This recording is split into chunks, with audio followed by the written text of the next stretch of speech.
Hello everyone, so good morning to all of you and welcome to logic Pathshala. My name is Himani Chauhan. आज के इस video में हम करेंगे वीकली करंट अफेयर्स। बिल्कुल। सो आपका इससे क्या होगा, रिवीजन भी बहुत अच्छे से होगा। और जो अगर आप डेली फॉलो नहीं कर पाते हैं सो इस वीडियो में आप लोग को एवरी क्वेश्चंस मिल जाएंगे जो आपका वीक में आया होगा, कोई भी आपका न्यूज़ आया होगा इंपॉर्टेंट, सो आप यहाँ से भी इजीली कवर अप कर सकते हैं। ओके, एंड इस वीडियो का जो भी PDF फाइल होगा वो मैं आपको टेलीग्राम पे शेयर कर दूंगी। सो अगर आपने ज्वाइन नहीं किया हो तो जल्दी से जाएं, डिस्क्रिप्शन में लिंक होता है, ज्वाइन करें। ऑल्सो आप मुझे इंस्टा पर भी फॉलो कर सकते हैं। सो एवरी संडे 8 AM पे आप लोगों को वीडियो मिल जाती है। सो इसका बेनिफिट लें और यहाँ से अपना रिवीजन ज़रूर करें, ठीक है, और करंट अफेयर्स को बिल्कुल स्ट्रॉन्ग करें। तो चलिए फिर बिना देरी से हम लोग आज के इस वीडियो को शुरू करते हैं। और एक और चीज़, वीडियो अच्छी लगे तो आप प्लीज़ इसको लाइक ज़रूर करें, शेयर करें इसे ज़्यादा से ज़्यादा, एंड लॉजिक पाठशाला फैमिली को ग्रो करने में सपोर्ट करें। Thank you. तो चलिए शुरू करते हैं वीडियो को। शुरू करते हैं क्वेश्चन नंबर फर्स्ट से। सो देखो, इस वीडियो में आपको टोटल 45 क्वेश्चंस मिलेंगे। सो आप अपना स्कोर भी कर सकते हैं कि आपका कितना 45 में से स्कोर रहा, एंड आप शेयर भी कर सकते हैं मेरे साथ, और आप रिवीजन भी यहाँ से बहुत अच्छे से कर पाएंगे। तो क्वेश्चन नंबर फर्स्ट देखिए क्या है। रिसेंटली कौन सी कंट्री ने यहाँ पर जलवायु परिवर्तन लागू कानून को लाने वाला पहला कंट्री बना है, वो भी वित्तीय क्षेत्र के लिए यानी फाइनेंशियल सेक्टर के लिए। तो भाई ये काम किसने करके दिखाया है? न्यूजीलैंड ने। तो आंसर हो जाएगा आपका ऑप्शन ए। सो ये जो लॉ है ना, इस कानून के तहत देखो होगा क्या, जो बैंक्स हैं, जो बीमा करताएँ हैं यानी इंश्योरर्स हैं, और जो इन्वेस्टमेंट मैनेजर्स हैं, उनको रिकॉर्ड रखना पड़ेगा कि भाई जो भी वो बिज़नेस कर रही हैं उसका क्लाइमेट पर क्या चेंज हो रहा है। तो इन सभी का रिकॉर्ड उनके पास होना चाहिए, और ऐसा करने वाला न्यूजीलैंड पहली कंट्री बनी है। सो इसलिए ऐसे क्वेश्चन इंपॉर्टेंट होते हैं जो पहली बार कभी कहीं हो रहा हो, ठीक है। तो आप लोगों का आंसर क्या हो जाएगा? न्यूजीलैंड। आगे क्वेश्चन देखिए क्या है। रिसेंटली कौन सी ऐसी कंट्री है जिसने मेगा ट्रेड एग्रीमेंट, मतलब ये जो मेगा व्यापारिक समझौता है, इसको पर हस्ताक्षर करने वाला पहला कंट्री कौन बना? तो आंसर हो जाएगा सिंगापुर, ठीक है, ऑप्शन नंबर डी।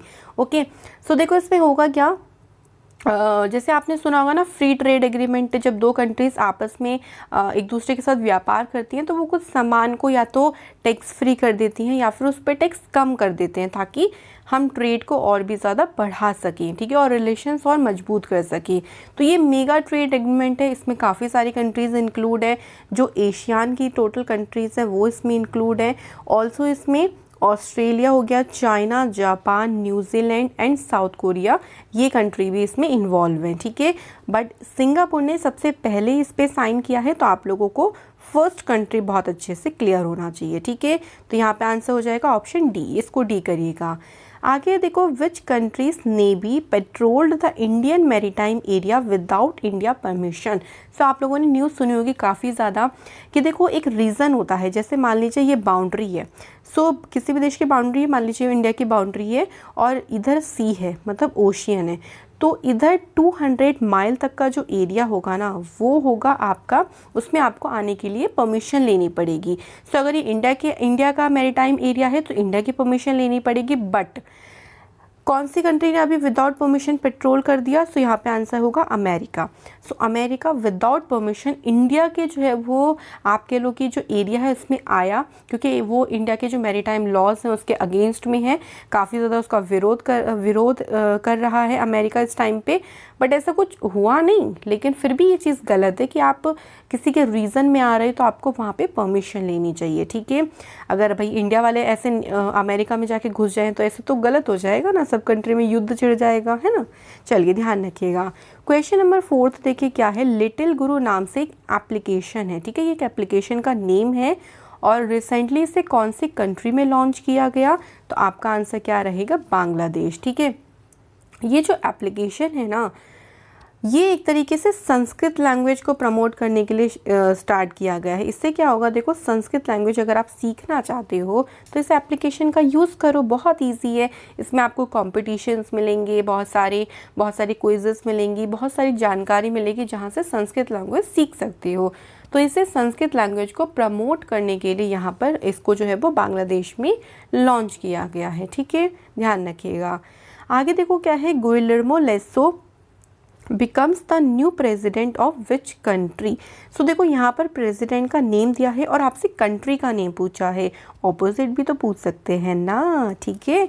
तो यहाँ पे आंसर क्या हो जाएगा, इक्वाडोर हो जाएगा। और मैं आपसे उल्टा पूछ लूँ कि भाई चलो बताओ इक्वाडोर के नए प्रेसिडेंट कौन बने, तो ऐसे भी तो याद रखोगी ना। तो गुइलेर्मो लेसो जो है वो इक्वाडोर के नए प्रेसिडेंट अपॉइंट हुए हैं, ठीक है। आगे बढ़ते हैं। देखो यूएई ने अब एक अनाउंसमेंट कर दी भाई, और इन्होंने क्या अनाउंसमेंट करी है कि ये मून पर यानी चंद्रमा पर अपना एक रोवर भेजेंगे राशिद नाम से। और इसको भेजने का कब तक का उन्होंने टारगेट रखा हुआ है, तो यहाँ पे आंसर होगा 2024 तक का टारगेट, नहीं सॉरी 2022। देखो पहले रखा था, उन्होंने अनाउंस किया था बहुत पहले तो 2024 बोला था, लेकिन अब इन्होंने बोला है कि हम 2022 तक ही भेज देंगे, हमें बहुत जल्दी है ना। राशिद देखो यहाँ का बहुत शाही परिवार है, उन्हीं के नाम पर इस रोवर का नाम रखा है जो चंद्रमा पर जाएगा, अपनी खोज वोज करेगा जो उसे करना होगा। तो ध्यान रखिएगा यूएई कंट्री का नेम भी ध्यान रखना, कभी क्वेश्चन बन गया कि भैया बताओ राशिद नाम का रोवर भेजेगा कौन, तो गुल हो जाओ कभी, ठीक है। तो यूएई यहाँ पर आंसर हो जाएगा। क्वेश्चन नंबर 7 है। देखो कौन सी कंट्री की स्पेस एजेंसी ने अनाउंस किया है कि वो आर्टेमिस मिशन के तहत पहला श्वेत पुरुष भेजेंगे यानी ब्लैक मेल। अब आप कहोगे मैम ब्लैक मेल कौन होते हैं, देखो वाइट पीपल्स बोला जाता है अंग्रेजों को, भाई अंग्रेज अपने आप को वाइट पीपल्स बोलते हैं। और उसके अलावा भाई जो भी इंसान है इस धरती पर जो अंग्रेज नहीं है सबको ब्लैक पीपल बोला जाता है, इंक्लूडिंग इंडियंस, ठीक है।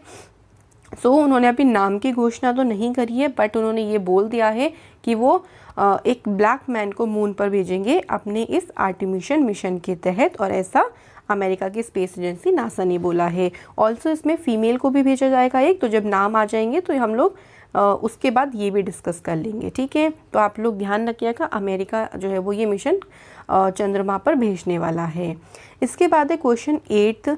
इंडिया वॉज अनाउंस्ड, इंडिया ने अभी अनाउंस किया है कि वो कौन सी कंट्री के जो युवा हैं, जो यूथ हैं, उनको स्वर्ण जयंती स्कॉलरशिप देगा। तो ये स्कॉलरशिप इंडिया देगा, लेकिन कौन सी कंट्री के स्टूडेंट्स को, बांग्लादेश के। अभी रिसेंटली देखो इंडिया के प्राइम मिनिस्टर बांग्लादेश की 2 दिन की यात्रा पर गए थे, जहाँ पे उन्होंने काफ़ी सारे डिस्कशन लिए। और बांग्लादेश ने अपना इस बार गोल्डन जुबली जो सेलिब्रेशन है वो सेलिब्रेट किया, और उसी उपलक्ष्य में ये जो स्कॉलरशिप है इसको भी अनाउंस कर दिया गया। इसमें होगा क्या, जो बांग्लादेश के स्टूडेंट्स हैं जो इंडिया आकर पढ़ेंगे, लाइक वो पीएचडी करेंगे यहाँ पे, मास्टर्स जो भी करेंगे, उनको स्कॉलरशिप दी जाएगी, ठीक है। तो ध्यान रखिएगा answer is Bangladesh. Next is देखो दुनिया का पहला देश कौन सा है जो 7 अजूबों में शामिल जीसस क्राइस्ट से भी ऊंची प्रतिमा बना रहा है। देखो जो 7 वंडर्स हैं, चलो होमवर्क में यही क्वेश्चन रख लेते हैं क्योंकि आज कोई होमवर्क क्वेश्चन नहीं था, कि 7 वंडर्स के नेम आप लोगों को बतानी है, ठीक है। तो देखो पहली बार ऐसा हो रहा है जैसे किसी कंट्री में 7 वंडर्स में से एक स्टैचू है, लेकिन वो उससे भी ऊंचा स्टैचू बनाना चाह रही हैं, और पहली बार ऐसा हो रहा है। और ये कारनामा कौन करने वाला है, ब्राज़ील, ठीक है। ये आप देख सकते हैं जीसस क्राइस्ट की स्टैचू है, इसको क्राइस्ट द रेडेमियर बोला जाता है, ठीक है, क्राइस्ट द रेडेमियर इसको बोला जाता है। अब जो दूसरी जीसस क्राइस्ट की जो स्टैचू बनेगी उसको क्या नाम देंगे, ये क्राइस्ट द प्रोटेक्टर, ठीक है। ये भी आप लोग नाम ध्यान रखिएगा, कभी कुछ पूछ ले इस नाम से रिलेटेड। ये बनाई जाएगी 43 मीटर की, और जो पहले वाली है वो 30 मीटर की है, यानी 13 मीटर इससे ऊंचा बनाया जा रहा है, और पहली बार भी ऐसा होने वाला है, ठीक है। तो इम्पॉर्टेंट न्यूज़ रहेगी, ध्यान रखिएगा। रिसेंटली देखो कौन सी कंट्री ने अभी ग्लोबल ट्रेंड्स रिपोर्ट जारी करी है। भाई दिख रहा है कि इंडिया का चाइना और पाकिस्तान के साथ टेंशन बढ़ता ही जा रहा है, और उसी के चलते रिपोर्ट बना के दे दी किसने, अमेरिका ने। सो अमेरिका की एक काउंसिल है जिसका नेम है नेशनल इंटेलिजेंस काउंसिल, वो हर 4 साल के बाद ये रिपोर्ट रिलीज़ करती है। और इस रिपोर्ट में भैया उन्होंने भविष्यवाणी कर दी 2025 की। अब कितनी सही होती है कितनी नहीं ये तो तभी पता चलेगा, लेकिन इन्होंने क्या बोला कि इंडिया और चाइना के बीच में भैया युद्ध हो सकता है, ऐसी स्थिति हो सकती है। ऑल्सो इन्होंने पाकिस्तान को लेके भी एक बात कही कि पाकिस्तान को 2025 तक पानी की बहुत बड़ी समस्या देखने को मिलेगी। तो ये ध्यान रखिएगा, ये एक अनुमान लगाया गया है, इट्स नॉट कंपलसरी कि ऐसा ही होगा, ठीक है। ये तो भाई 2025 में आने पर ही पता चलेगा। अब उस टाइम तक कितनी दुनिया सेफ रहती है, बिकॉज ऑफ कोविड इतना ज़्यादा हो रहा है। सो आप लोग ध्यान रखें अपना। अगला है देखो एस्ट्राजेनेका, एक वैक्सीन है जो कोविड में बहुत ज़्यादा यूज़ हो रही थी, लेकिन पहले ऐसी यूरोपियन कंट्री कौन बनी जिसने इस वैक्सीन को छोड़ने का फैसला लिया है? तो ये फैसला डेनमार्क ने लिया है, क्योंकि वहाँ पे इसके बहुत ही ज़्यादा साइड इफ़ेक्ट हो रहे हैं। साइड इफ़ेक्ट कैसे हो रहे हैं? देखो, जब इसको यूज़ किया जा रहा है तो जो लोग हैं ना, उनके जो अंदर प्लेट्स हैं वो गिर रही हैं, उसकी वजह से डेंगू होने का खतरा है, क्योंकि डेंगू में आपके बॉडी की प्लेट्स गिर जाती हैं। ठीक है, सो भाई कभी ऐसा हो कि कोविड का इलाज कर रहे हो और बदले में डेंगू हो गया, तो उन्होंने फैसला लिया है कि इसको वो नहीं यूज़ करेंगे अपने यहाँ पे। ठीक है, तो डेनमार्क आपको ध्यान रखना है। बढ़ते हैं आगे। अब देखो आपकी नेशनल न्यूज़ शुरू होती हैं। सबसे पहले इंटरनेशनल कवर करी थी, उसके बाद नेशनल, फिर स्टेट, एंड देन लास्ट में कोई अपॉइंटमेंट्स या कुछ डेज एंड वो होंगे वो कवर करेंगे, लास्ट में स्पोर्ट्स न्यूज़। ठीक है, तो क्रम वाइज करेंगे सभी कुछ ताकि कन्फ्यूज़न ना रहे बिल्कुल भी। तो देखो वो जो वाटर फार्मर्स हैं, जो जल कृषक हैं, उनके लिए एक प्लेटफॉर्म यहाँ पर लॉन्च किया गया जिसका नाम रखा गया है ई सांता। अब इसके फुल फॉर्म देखेंगे क्या है और यहाँ पर इसको किसने लॉन्च किया है, तो ये आपको ध्यान रखना है, पीयूष गोयल जो कि हमारे रेलवे मिनिस्टर हैं, उनके द्वारा इसे शुरू किया गया है। अब इसकी फुल फॉर्म देख लीजिए, electronic solution for augmenting NACSA farmers trade in aquaculture. ये प्लेटफॉर्म वाटर फार्मर्स को, जो फार्मर है उनको डायरेक्टली बायर से कनेक्ट करेगा। बायर मतलब जिसको वो बेचना चाह रहे हैं अपनी चीज़ें। ठीक है, लेकिन जो मिडल मैन होते हैं, आपको पता ही है, बीच में बहुत सारी चीज़ें खा जाते हैं, पैसा खा जाते हैं, एक्स्ट्रा मनी ले लेते हैं, तो इनको हटाया जाएगा बिल्कुल। इस प्लेटफॉर्म पर वो डायरेक्ट अपनी जो भी चीज़ बेचना चाहते हैं वो डायरेक्ट बायर के साथ कनेक्ट करेंगे और उसे अपनी जो उत्पाद है उसको बेच सकेंगे। ठीक है, तो उनको बहुत बेनिफिट मिलेगा। उसके बाद है देखो ज्योतिबा फूले जी की बर्थ एनिवर्सरी कब सेलिब्रेट होती है, तो हर साल 11 अप्रैल को इनकी बर्थ एनिवर्सरी सेलिब्रेट होती है। इनका जन्म हुआ था 11 अप्रैल 1827 को, और ये बहुत ही अच्छे सामाजिक कार्यकर्ता थे, महाराष्ट्र के बहुत प्रख्यात लेखक थे, बहुत फेमस राइटर भी थे, काफ़ी ज़्यादा इन्होंने सोसाइटी के लिए काम किया था। तो ध्यान रखेंगे इनकी बर्थ एनिवर्सरी कब सेलिब्रेट होती है। ठीक है, उसके बाद है देखो फूड रेवोल्यूशन मिशन, आहार क्रांति मिशन की शुरुआत किसने की, तो भाई आहार का संबंध तो हमारे हेल्थ से है, तो हमारे हेल्थ मिनिस्टर कौन है, डॉक्टर हर्षवर्धन। इनके द्वारा इसको शुरू किया गया। इसमें लोगों को डाइट के बारे में बताया जाएगा, किस तरीके से आप अपनी बॉडी को बैलेंस रख सकते हो। ऑल्सो फ्रूट और वेजिटेबल की इंपॉर्टेंस बताई जाएगी, क्योंकि भाई उससे काफ़ी ज़्यादा हमारे बॉडी को विटामिन्स, प्रोटीन्स वगैरह मिलते हैं। तो ये सारी चीज़ें लोगों को बताई जाएंगे इस मिशन के तहत। इसके बाद है देखो कौन सी यूनियन मिनिस्टर ने लॉन्च किया है वर्ल्ड का पहला माइक्रो सेंसर आधारित एक्सप्लोजिव प्रेस डिटेक्टर, जिसका नाम नैनो स्नीफर रखा गया है। इसका नाम ध्यान रखिएगा, क्या पता एग्जाम में नाम पूछ लें इसका। और इसे लॉन्च किसने किया है, तो रमेश पोखरियाल निशंक जो कि हमारे एजुकेशन मिनिस्टर हैं इस टाइम पे, उन्होंने इसे लॉन्च किया है। ठीक है, ये डेवलप किसने किया है, तो IIT बॉम्बे के द्वारा इसे डेवलप किया गया है। पूरी तरीके से स्वदेशी रूप से इसे बनाया गया है, और ध्यान रखिएगा वर्ल्ड का सबसे पहला माइक्रो सेंसर बेस्ड है ये। ठीक है, तो इसलिए इम्पॉर्टेंट होता है। नेक्स्ट इस देखो ऑनलाइन जो कंप्लेंट मैनेजमेंट पोर्टल यहाँ पर शुरू किया है, जो कि शेड्यूल कास्ट के लिए है। अगर आप अपनी कोई कंप्लेन दर्ज करना चाहते हो तो इजीली इस पोर्टल पे जाके आप अपनी कंप्लेन दर्ज कर सकते हो, इसका आपको सोल्यूशन भी दिया जाएगा। और इसे लॉन्च किसने किया है, तो यहाँ पर आंसर क्या हो जाएगा, रविशंकर प्रसाद जी ने इसे लॉन्च किया है। और ये है कौन है भाई, जल्दी से बताएंगे। बिल्कुल, यहाँ पर आपका आंसर सही होता है, ये है यूनियन लॉ मिनिस्टर। मिनिस्ट्री अच्छे से याद कर लीजिएगा, बहुत बार एग्जाम में डायरेक्ट क्वेश्चन बन जाता है। तो यहाँ पर आंसर हो जाएगा ऑप्शन नंबर ए। ठीक है, अगला है देखो अब स्टेट न्यूज़ शुरू हो जाती हैं। सो फर्स्ट है यहाँ पर अभी रिसेंटली कौन सी गवर्नमेंट ने लैब ऑन व्हील्स प्रोग्राम को शुरू किया ताकि स्टूडेंट्स को कंप्यूटर सिखाया जा सके। ऐसा काम किसने किया है, दिल्ली गवर्नमेंट ने किया है। इसमें क्या होगा, देखो एक तरीके का व्हीकल है ये, जो जगह पर घूमेगा दिल्ली में, और इसमें बच्चों को कंप्यूटर सिखाया जाएगा। ऑल्सो 3D प्रिंटिंग के बारे में भी सिखाया जाएगा। तो बच्चों के लिए यहाँ पर काफ़ी नॉलेजेबल रहेगा। ये बहुत अच्छा इनिशिएटिव है दिल्ली गवर्नमेंट के द्वारा। ठीक है, आगे देखो बहुत सुंदर सी बिल्डिंग से दिख रही होगी एक, और इस बिल्डिंग का नाम क्या है, माना फॉरेस्टा। बहुत सुंदर नेम है। और ये जो टावर्स आपको दिख रहा है या बिल्डिंग कह लो, ये कहाँ पे बनाई गई है, सो ये कहाँ पे बनाई गई है, बेंगलोर में। ठीक है, तो इसका मेन पर्पस क्या है, देखो यहाँ पे आपको इतनी ग्रीनरी दिख रही होगी, आपको पता है कि ग्रीनरी आजकल पेड़ पौधे हर जगह कट होते जा रहे हैं बिकॉज ऑफ जनसंख्या बढ़ रही है, रहने की जगह भी चाहिए, तो फॉरेस्ट को काटा जा रहा है, तो लोग नेचर से दूर होते जा रहे हैं। इसका मेन पर्पस है कि लोग नेचर से क्लोज रहें, ठीक है। ऑल्सो आपको पता है कि ट्रीज़ कितना हेल्प करते हैं ऑक्सीजन में, हमारे जो एनवायरनमेंट है उसको साफ बनाने में, तो बहुत सारे पर्पस से इसको शुरू किया गया है ताकि लोग भी कनेक्ट रहें थोड़ा नेचर के साथ, और इसे बेंगलोर में बनाया गया है, ध्यान रखेंगे। अगला है देखो, मिनिस्ट्री ऑफ एग्रीकल्चर ने एक एग्रीमेंट किया है, किसके साथ किया है ये बताना है ताकि फार्मर्स की इनकम को बढ़ाया जा सके। ये एग्रीमेंट किया गया है माइक्रोसॉफ्ट के द्वारा, ठीक है। सो इसमें क्या देखो, इसको पायलट प्रोजेक्ट के तौर पर इसको शुरू किया है, मतलब एक तरीके से पहले देखा जाएगा, और इसके लिए 6 स्टेट चुनी गई हैं पहले, कि इन 6 स्टेट के 100 गांव सिलेक्ट करे गए हैं, और इन 100 गांव में इसको स्टार्ट किया जाएगा, पहले देखा जाएगा इसका क्या आउटकम निकल के आ रहा है। और ये 6 स्टेट कौन कौन सी हैं याद रखिएगा, यूपी यानी उत्तर प्रदेश, मध्य प्रदेश, गुजरात, राजस्थान, हरियाणा और आंध्र प्रदेश, ठीक है। इन 6 स्टेट में पहले शुरू किया जाएगा, और बाद में इसके आउटकम के कैसा मतलब इसका इफेक्ट रहा, उसके बाद ऑल इंडिया में इसको स्टार्ट किया जाएगा। उसके बाद है देखो, जल शक्ति मंत्रालय ने एक टारगेट रखा है कि वो त्रिपुरा में कब तक ग्रामीण जो घर हैं वहाँ पर पाइप के ज़रिए पानी की सुविधा उपलब्ध करा सकेंगे। तो ये टारगेट कि कौन से ईयर तक रखा गया है, सो आंसर हो जाएगा 2022, ठीक है।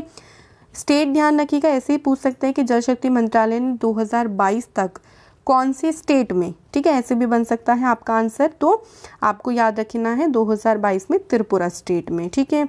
अगला क्वेश्चन है देखो, 14 दिन का जो मास्क कैंपेन है ताकि जो कोविड इतना फैल रहा है उसको कंट्रोल कर सके, रोक सके, तो इसको शुरू किया गया है उड़ीसा स्टेट में। आंसर होगा ऑप्शन डी। लोगों को यहाँ पर बताया जाएगा मास्क कितना ज़्यादा इम्पॉर्टेंट है इस टाइम पे। अगर आप कहीं बाहर जा रहे हो कुछ भी काम से, तो प्लीज़ मास्क लगा के जाएं, आप इससे खुद भी सेफ रहेंगे और दूसरे भी सिक्योर रहेंगे, ठीक है। तो उड़ीसा यहाँ पे सही आंसर है। उसके बाद है, इंडिया का पहला electric vehicle lithium battery plant को कौन सी स्टेट में सेटअप किया जाएगा, तो इसे कर्नाटका में सेटअप किया जाएगा, क्योंकि देखो जो लिथियम बैटरी के पार्ट्स होते हैं ना, वो मोस्टली चाइना से इंपोर्ट किए जाते हैं, ठीक है। तो भाई चाइना से निर्भरता कम करने के लिए हमने अपने ही यहाँ पे पहला प्लांट लगाया है, जिसको कर्नाटका में लगाया गया है, ठीक है।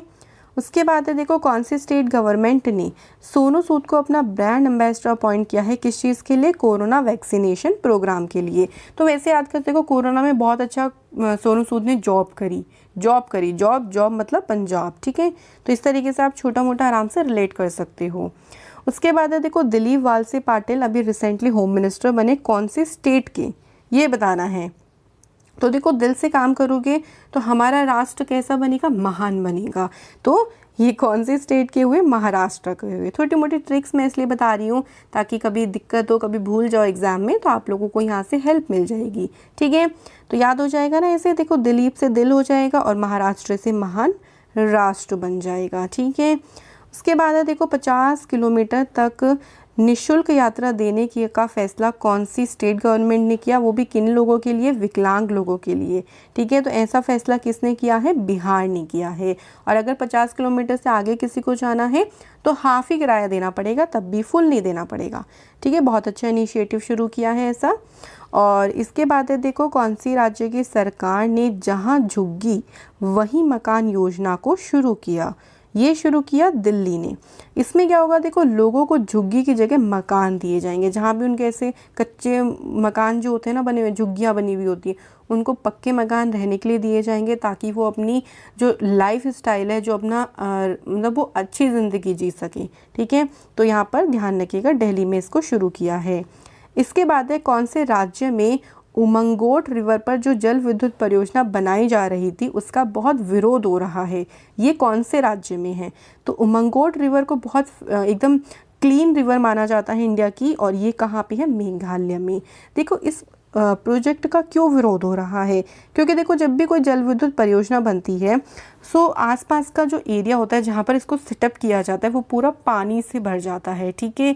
तो अगर वहाँ पे खेती हो रही होगी, कुछ भी काम हो रहा होगा, वो सब तबाह हो जाएगा। तो भाई लोग तो विरोध करेंगे ना, क्योंकि उनका काम जो है वो पूरा का पूरा ठप हो जाएगा इस वजह से। तो इसलिए लोग जो है वो वहाँ के इसका काफ़ी ज़्यादा विरोध कर रहे हैं, ठीक है, ध्यान रखिएगा। इसके बाद है देखो, कौन सी स्टेट गवर्नमेंट ने टेक्स्ट बुक के लिए ई लाइब्रेरी को शुरू किया है? तो इसे बिहार ने शुरू किया है।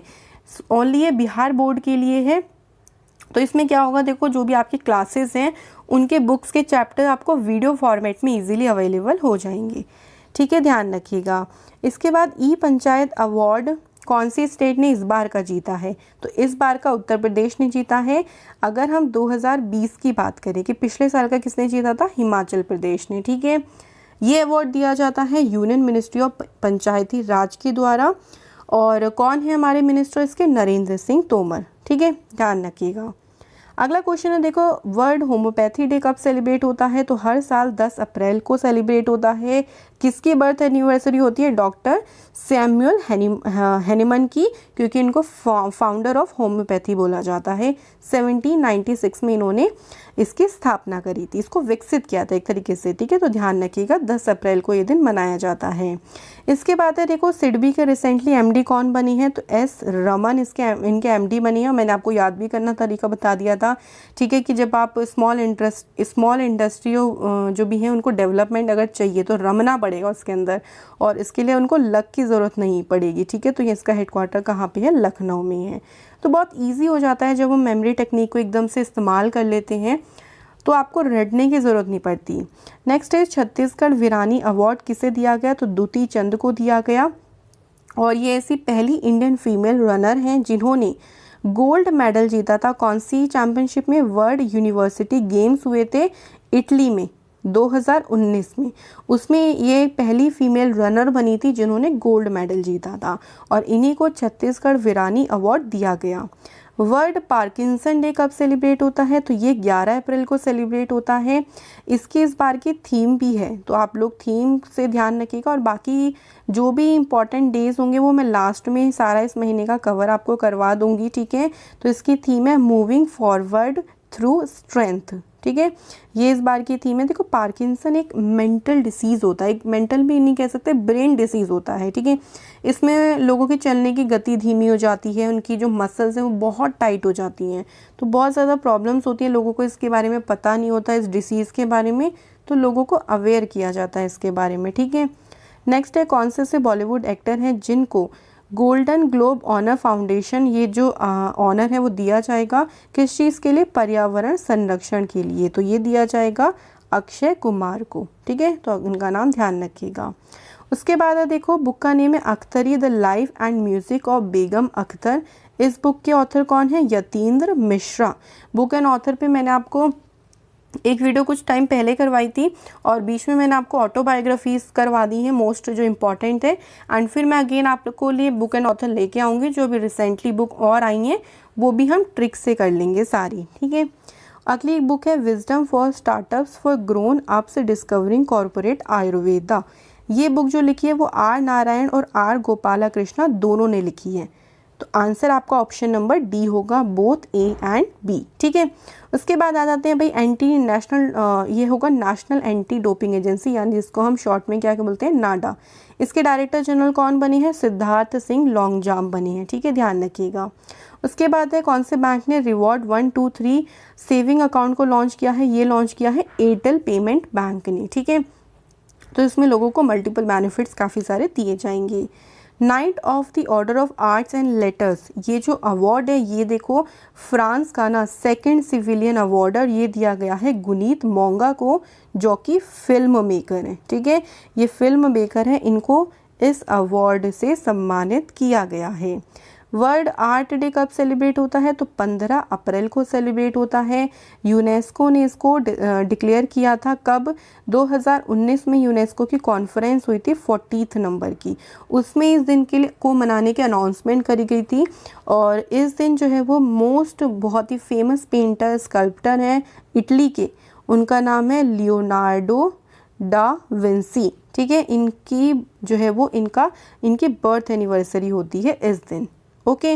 उसके बाद है सर रिचर्ड हेडले मेडल चौथी बार कौन से प्लेयर ने जीता?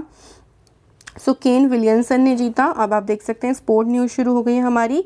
ये जो है वो न्यूजीलैंड के प्लेयर हैं, ठीक है, और इन्होंने चौथी बार जीता, मतलब सबसे ज़्यादा बार इनको ये मेडल मिला है, ध्यान रखिएगा। उसके बाद है देखो ओलंपिक के लिए क्वालिफाई करने वाली यंगेस्ट फीमेल रेसलर कौन बनी? सोनम मलिक। ओनली 18 ईयर की हैं ये और कौन से स्टेट से बिलोंग करती हैं? हरियाणा से। कभी कभी स्टेट भी पूछ लेते हैं कि बताओ इनकी स्टेट कौन सी है, तो ध्यान रखिएगा। और नेत्रा कुमनन का नाम इसलिए ध्यान रखिएगा क्योंकि ये फर्स्ट सेलर बनी, फर्स्ट सेलर जिन्होंने ओलंपिक के लिए क्वालिफाई किया। और इस बार का ओलंपिक जो है वो कहाँ पे होने वाला है? टोक्यो में होने वाला है, ठीक है, ध्यान रखिएगा। उसके बाद है देखो recently ICC ODI batsman ranking में टॉप पोजीशन किसने हासिल करी? सो आंसर हो जाएगा बाबर आजम। ये पाकिस्तान के कैप्टन है, इन्होंने विराट कोहली को पीछे छोड़कर फर्स्ट पोजीशन हासिल करी, ठीक है। तो जब भी आपका एग्ज़ाम हो ना, उनसे पहले आप लोग ये रैंकिंग देख के चले जाना क्योंकि ये रैंकिंग चेंज होती रहती है, ओके। इसके बाद 44 क्वेश्चन है देखो ICC player of the month award. ICC ने ना एक और चीज़ शुरू कर दी, player of the month award देना स्टार्ट कर दिया। तो मार्च अगर मंथ की बात करें तो ये मिला है भुवनेश्वर कुमार को मेंस कैटेगरी में, और वुमेन्स कैटेगरी में मिला है लिजेल ली को, ठीक है। इसके अलावा रविचंद्रन अश्विन को फरवरी का मिला था और ऋषभ पंत को जनवरी का ICC player of the month का अवार्ड दिया गया था। तो ये सारे याद रखिएगा। उसके बाद है देखो T20 क्रिकेट में एज अ कैप्टन 6000 रन किसने कंप्लीट करे? So the answer is Virat Kohli, ठीक है, ऑप्शन ही यहाँ पर सही आंसर हो जाएगा। सो ये थी आज की हमारी video. I hope so you like the video और सारे कॉन्सेप्ट अच्छे से भी क्लियर हो गए होंगे और अच्छे से रिवाइज हो गया होगा। चलिए बताइएगा ज़रूर 45 क्वेश्चन में से कितने ठीक हुए, एंड ऐसे ही हर वीक फॉलो ज़रूर करें इसको, इससे आपका ही रिविज़न होगा, आपको ही बेनिफिट मिले।